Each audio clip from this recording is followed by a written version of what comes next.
Public hearing over whether Augusta Mayor Hardy Davis should have city logos on his new city vehicle is over. News Channel 6's George Escala is here now to tell us where this issue could be traveling next.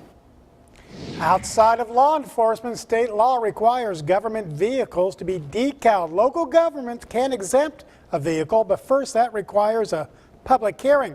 That has happened, so what about the mayor's decals? Well, it'll be up to commissioners to decide just how the mayor's new Tahoe will look.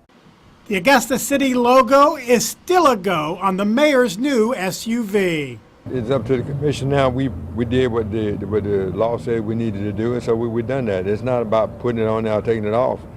We had to go through that process. The process was a public hearing required if the commission was going to exempt the vehicle from having a decal. There were two speakers against having the decals removed. I vote to decal the car because if it is paid, the car is paid by us. We should follow the state law and we should do that. Commissioners voted to put the decals on the SUV and hold the public hearing. Now the public has spoken. Commissioners will decide whether to remove them. I think we should honor the mayor's request.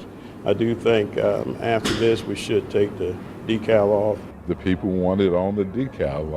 A lot of the telephone calls that I received was put the decal on the truck, on the vehicle rather, if the vehicle is owned by the city. The mayor was against decaling the vehicle, saying he fell under the law enforcement exemption.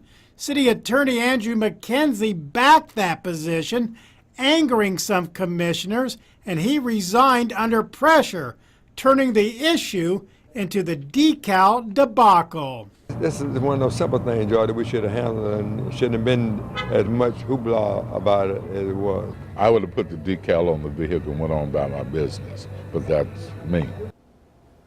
Now, the city fleet manager put a temporary decal on the mayor's vehicle leading up to the public hearing, so it can be removed if commissioners vote to follow the mayor's wishes, but a permanent one will be attached if commissioners decide to keep that truck decaled. Jenny?